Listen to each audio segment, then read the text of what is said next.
Si le FC Barcelone est un champion d'Espagne bien pâle, que dire de Naples, son adversaire des huitièmes de finale de la Ligue des Champions? 48 heures avant le match aller de mercredi, le Napoli a fait le pari insensé de changer d'entraîneur pour la 3e fois depuis juillet.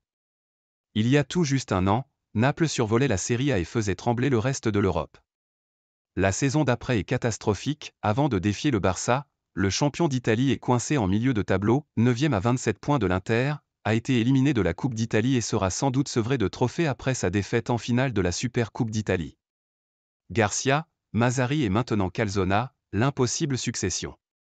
Si le Barça, 3e de la Liga à 8 points du Real Madrid, devra trouver un successeur à Xavi en fin de saison, Naples n'a toujours pas réglé la question de son entraîneur, ouverte par le départ de Luciano Spalletti, l'homme du Sacre 2023 qui a souhaité prendre du recul, avant de devenir cet été sélectionneur de l'Italie.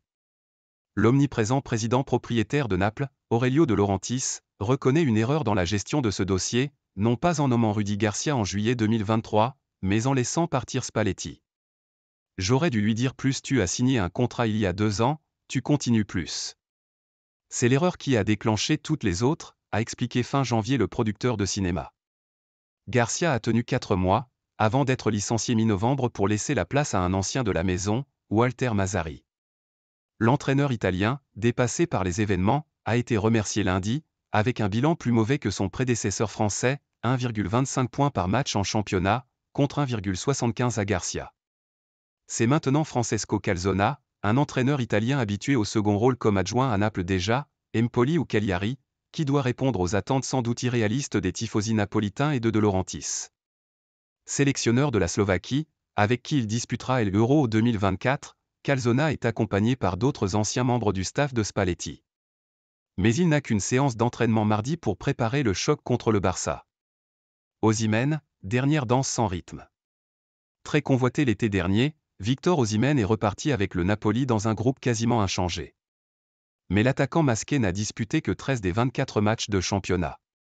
La faute à une longue absence sur blessure puis à la Coupe d'Afrique des Nations. Avec 7 buts en Serie A, plus 1 en C1, il est loin des 26 pions de la saison dernière qui lui ont valu le titre de meilleur buteur. En tribune samedi après un retour retardé et mouvementé à Naples, Osimhen devrait revêtir le maillot napolitain mercredi pour la première fois depuis 2 mois.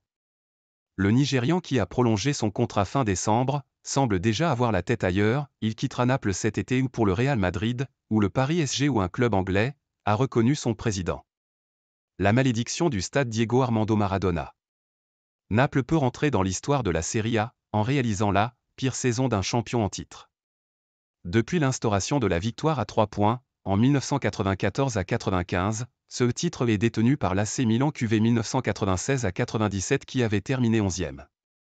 Après la 25e journée, le Milan de Marcel Desailly et Roberto Baggio était 7e avec 36 points, soit le même nombre de points que le Napoli de cette saison, qui a toutefois disputé un match de moins.